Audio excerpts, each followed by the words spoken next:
আমাকে এক লোক পরামর্শ দিল, কিছু লোক আমাকে মাঝে মধ্যে বড় বড় লোক মুরব্বী এরা মাঝে মধ্যে নসিহত খয়রাত করে আমার, তবে সব নসিহত আমি শুনিও না নেইও না। কথা বুঝতে পারছেন?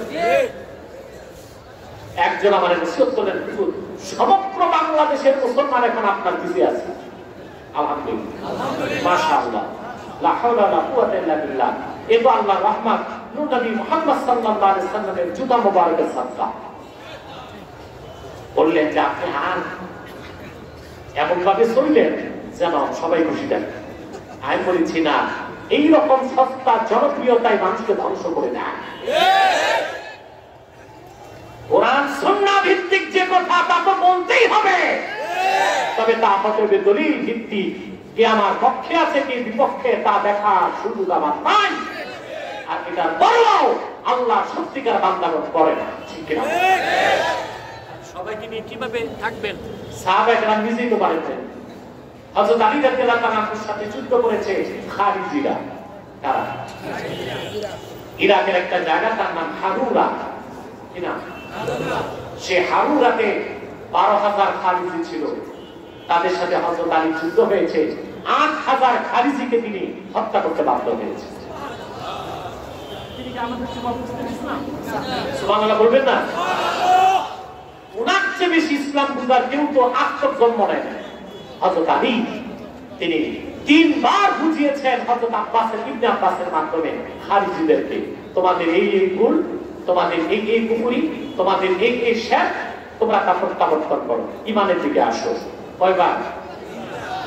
আব্দুল্লাহ বিন আব্বাস রাদিয়াল্লাহু তাআলা কে পাঠিয়ে দিতে ব্যর্থ হলেন। চতুর্থবার তিনি অভিযান পরিচালনা করলেন। তাহলে শিরক আর কুফরের ধারক যারা, তাদের সাথে মুসলমানের ঐক্য হতে পারে না। মুসলমানের মধ্যে মাসলাক যার যেটাই থাক, ইসলাম সবার।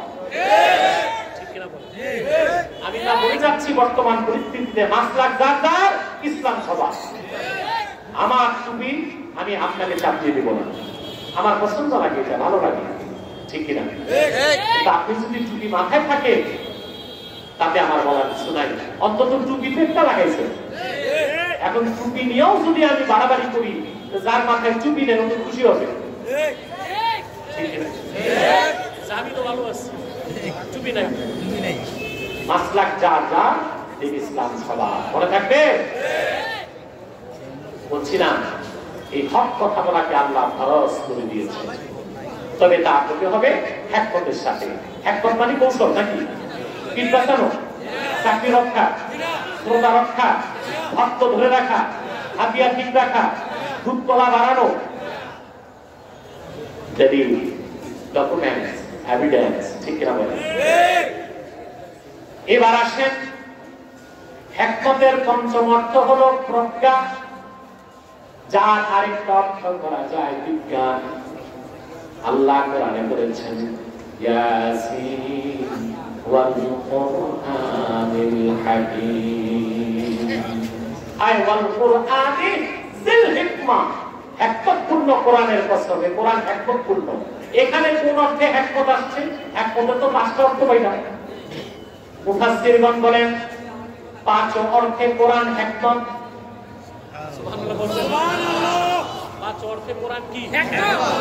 এই কোরআন শুরু থেকে শেষ পুরাটাই হিকমত। সুবহানাল্লাহ। এই কোরআন পুরাটাই সুন্নাহর শিক্ষা দেয়। আল্লাহর হাবিব মুহাম্মদ সাল্লাল্লাহু আলাইহি ওয়াসাল্লাম আল্লাহর পক্ষ থেকে যে শরীয়ত এনেছেন, যে সুন্নাত এনেছেন, তার মূল সনদ হলো 30 পারা কোরআন। এই কোরআন হিকমত তৃতীয় অর্থে, কোরআনের পুরাটাই দলিল। সুবহানাল্লাহ বলবেন। এই কোরআন পুরাটাই হিকমত, প্রজ্ঞা অর্থে পুরাটাই হিকমত, বিজ্ঞান অর্থে। কারণ কোরআনে 1000 আয়াত আল্লাহ নাযিল করেছেন, শুধুমাত্র বিজ্ঞানের কথা বলেছেন। কোরআনে 6 ভাগের 1 ভাগ শুধু বিজ্ঞান। সুবহানাল্লাহ। বিজ্ঞান যে কি পরিমাণ আছে কোরআনে তা চিন্তা করতে পারবেন না। তবে বিজ্ঞান দিয়ে কোরআনকে জাস্টিফাই করা যাবে না, কোরআন দিয়ে বিজ্ঞানকে জাস্টিফাই করতে হবে। এটা আমাদের মানদণ্ড। স্লোগান এত ঘন হলে আমি তো সময় পাবো না। একবারে আমি নামার আগে তোমার টাইম দিব ইনশাআল্লাহ।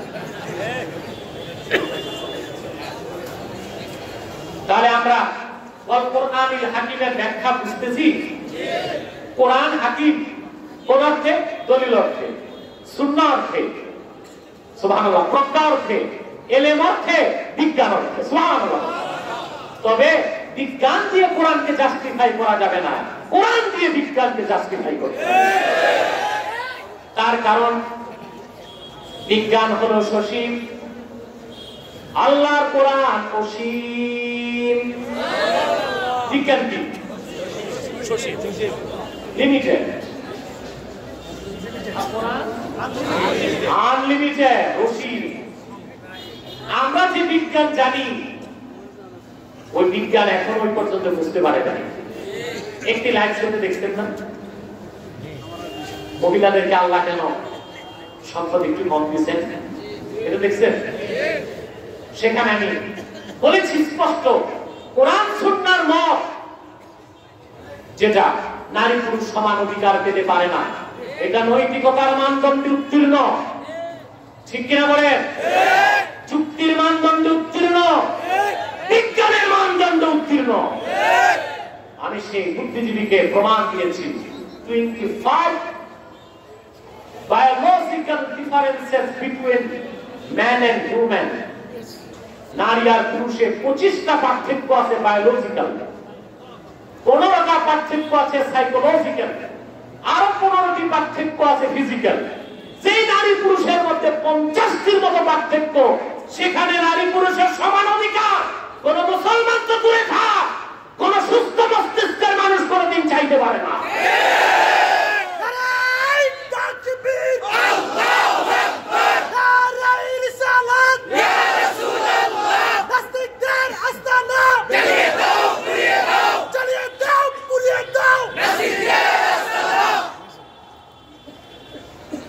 নাস্তিকদের আস্তানা জ্বালিয়ে দাও, পুড়িয়ে দাও, এর চেয়ে ভালো স্লোগান আমরা আল্লাহকে বলবো, আল্লাহ নাস্তিকদের মনে কোরআনের নূর ঢুকায় দিন। যেভাবে ওলামায়ে কেরাম আমাকে দোয়া করছেন, আপনারা করছেন, আশা করি তাহরিকে থাকতে তার মিশনগুলো দ্রুত করতে পারবে ইনশাআল্লাহ।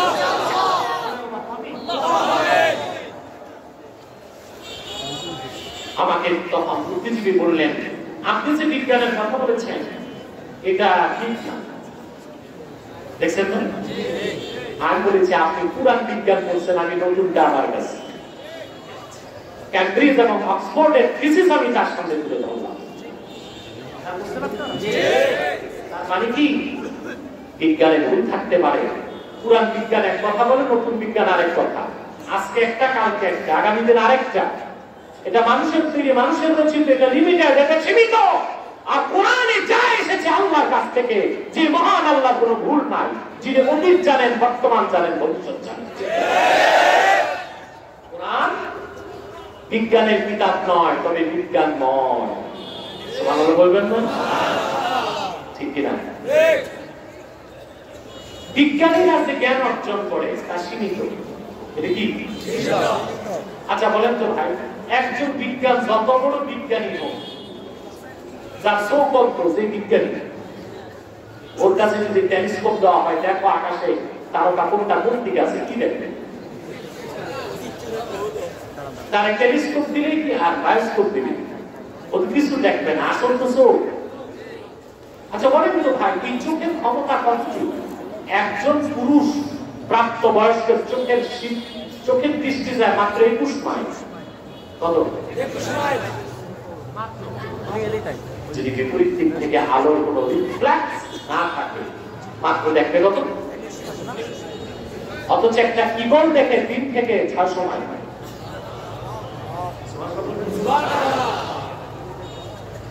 আমি একটা ক্ষুদ্র উদাহরণ দিচ্ছি। মানুষ তার জ্ঞানের মাধ্যমে যে বিজ্ঞান প্রযুক্তি আবিষ্কার করেছে, তার চেয়ে অনেক বেশি বিজ্ঞান আর প্রযুক্তি আর বুদ্ধি, টেকনোলজি আমার আল্লাহর নগণ্য সৃষ্টির মধ্যে পাওয়া যায় কিনা?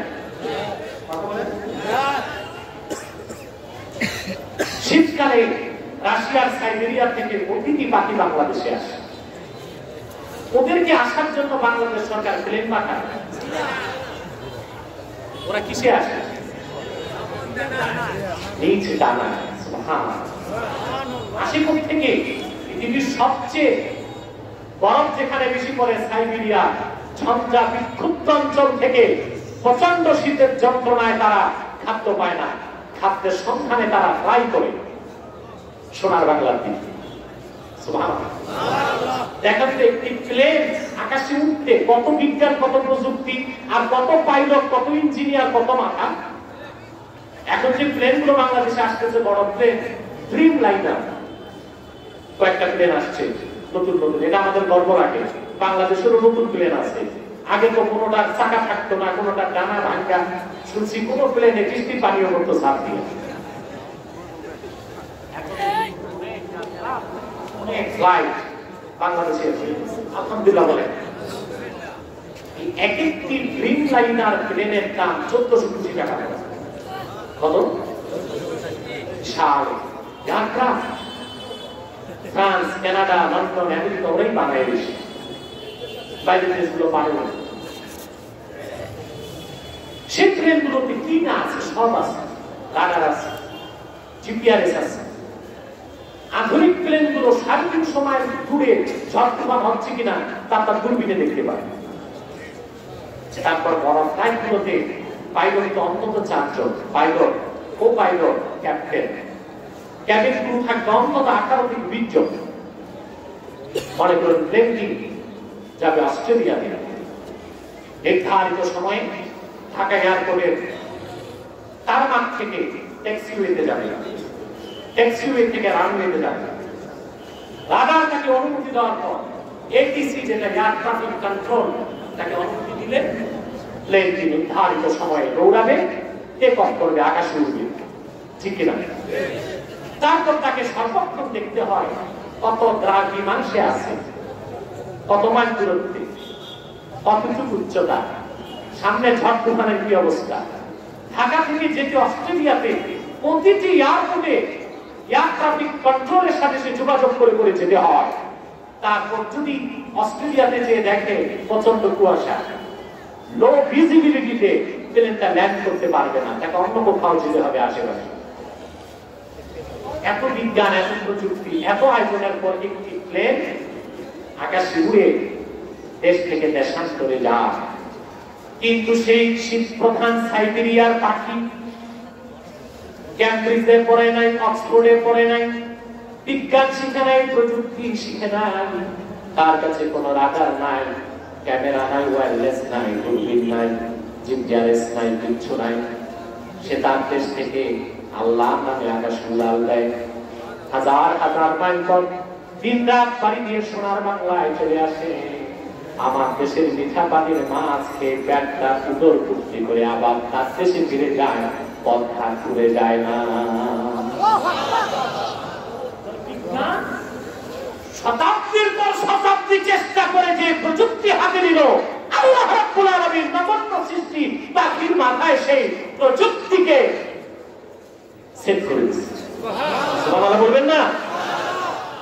বিজ্ঞান যেখানে যে পরাজিত হয়ে যায়, আল্লাহ তাআলার নগণ্য সৃষ্টি সেখানে তার কৃতিত্ব দেখায়। সুবহানাল্লাহ। দেখেন না, একটি পিঁপড়া দেখছেন না, তার ওজন যা তার থেকে 13 গুণ বেশি বোঝা নিয়ে চলতে পারে।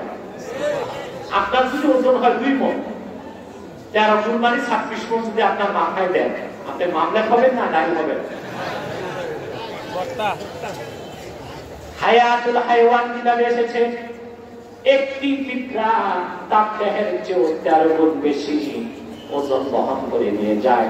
কি প্রযুক্তি আল্লাহ তারে দিলেন, তা দেখেই তো বর্তমান বিজ্ঞান ফিরে আবিষ্কার করেছে। বাবুই পাখি দেখছেন? বাবুই পাখি তার কাছে তার ঘর বানায়।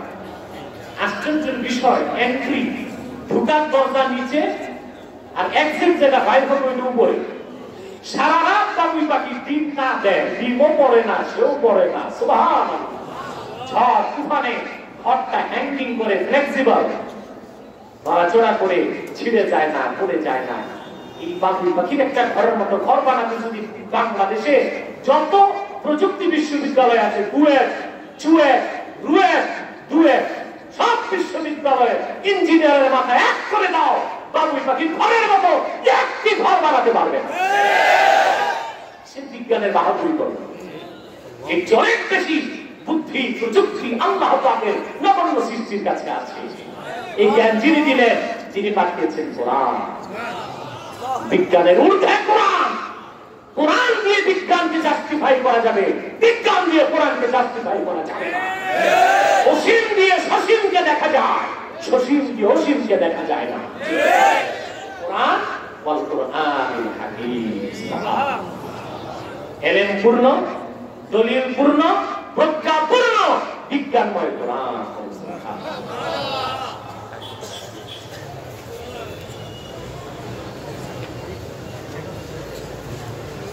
প্রায় তো 1 ঘন্টা 20 মিনিট আরো বেশি লেগে গেছে।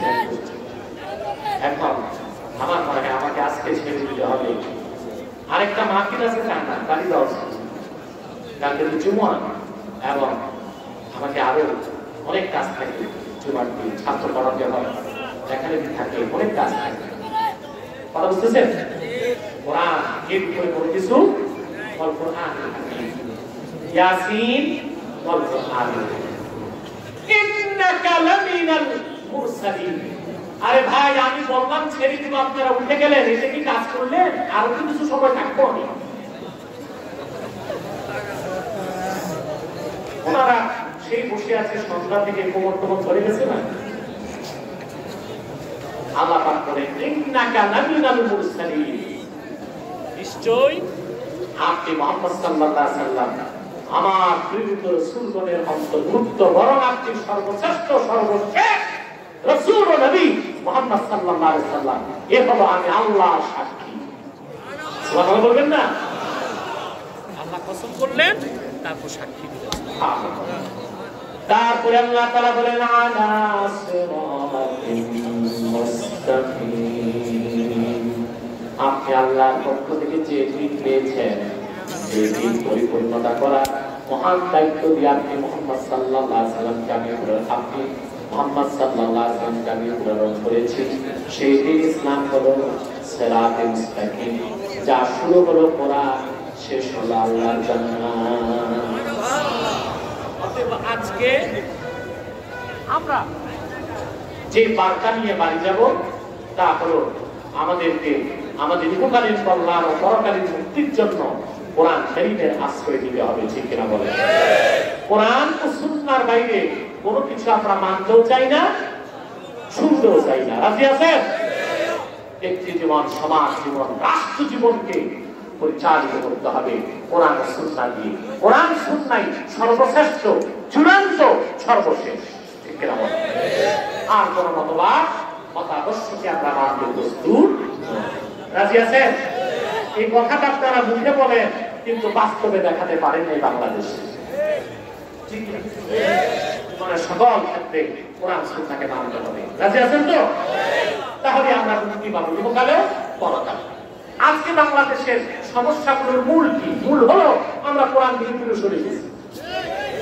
আমাদের দেশে নতুন শিক্ষা কমিশন যা নিতে যাচ্ছে শিক্ষা ব্যবস্থায়, নবম থেকে ইন্টারমিডিয়েট অর্থাৎ মাধ্যমিক, উচ্চ মাধ্যমিকে ধর্ম শিক্ষা থাকবে, কিন্তু কোনো পরীক্ষা হবে না। আচ্ছা বলেন, এই সাবজেক্টটার পরীক্ষা হবে না, ওইটা পড়বে কোনো ছাত্র? কথা বলেন, পড়বে? তার মানে কৌশলে ছাত্রদের ইসলাম থেকে দূরে সরাবার কৌশল। পাশাপাশি আবার নবম থেকে অনার্স পর্যন্ত বায়োলজিতে, জুলজিতে, জীববিজ্ঞান, প্রাণী বিজ্ঞানে কুখ্যাত দার্শনিক ডারউইনের দ্য থিওরি অফ এভলিউশন বিবর্তনবাদকে ঝুলানো হয়েছে। বিবর্তনবাদ হলো বানর থেকে মানুষ।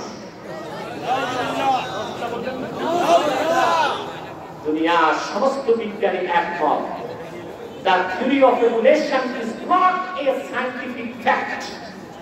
It is nothing but hypothesis of Charles Darwin. বানর থেকে মানুষ এটা অবৈজ্ঞানিক একটি কথা, এটা চার্লস ডারউইনের একটি কাল্পনিক মতবাদ ছাড়া আর কিছু নয়। আমি বলবো ডারউইন এই মতবাদ দেখার সময় মেয়াদ উত্তীর্ণ গাঁজা খেয়েছিল।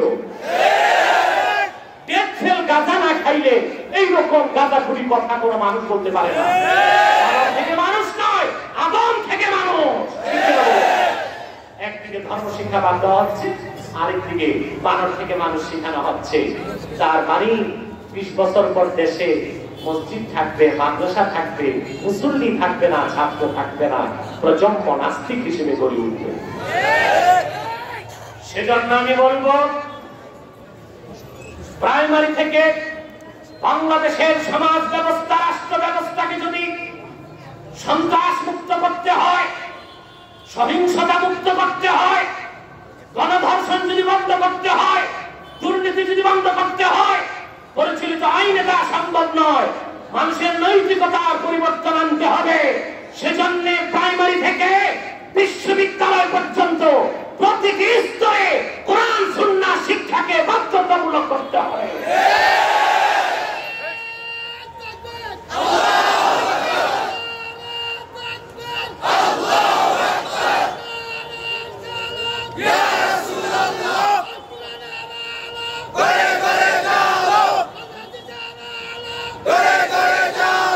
প্রিয়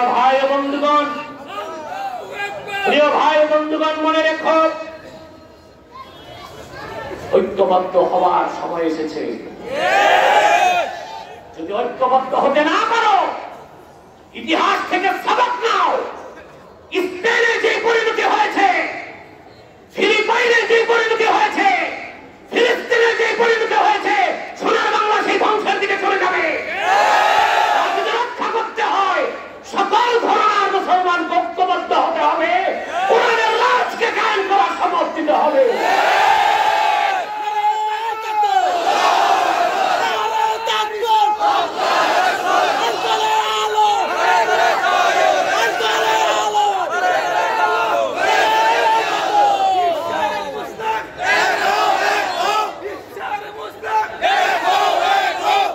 সংশয়বাদী, জড়বাদী, বস্তু পূজারীদেরকে বলছি, আলেম ওলামাকে চোখ রাঙাবার চেষ্টা করো না। মনে রেখো, আগামীকাল পূর্বাকাশে সূর্য উদিত হয়ে পশ্চিমে ডুববে, তা যেমন সত্য, আগামীর বাংলাদেশ আল কোরআনের বাংলাদেশ, আগামীর বাংলাদেশ আলেম ওলামার বাংলাদেশ।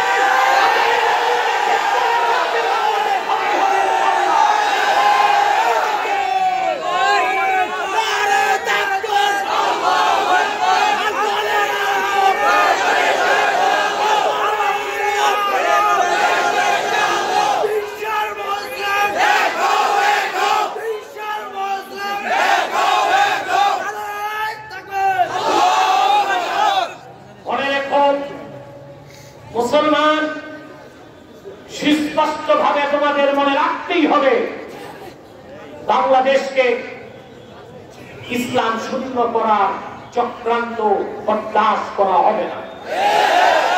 ইসরায়েল, মোসাদ, আমেরিকা, ইহুদি খ্রিস্টান চক্র ঐক্যবদ্ধ হয়েছে বাংলাদেশে আগ্রাসন করে এদেশের স্বাধীনতাকে লুণ্ঠন করবে।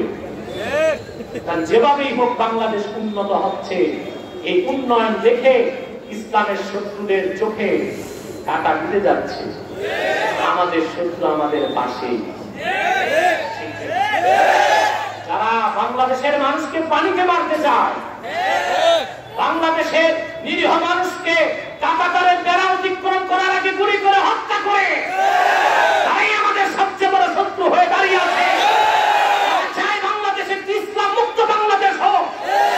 তাদেরকে স্পষ্ট করে দিচ্ছি, 1947-এ এদেশের মানুষ ব্রিটিশ খাদা আন্দোলনে রক্ত দিয়েছে, 1952 সালে ভাষা আন্দোলনের দাবিতে রক্ত দিয়েছে, 1971-এ দেশের স্বাধীনতা দাবি আদায়তে রক্ত দিয়েছে। ইসলামের সমাধান স্বার্থ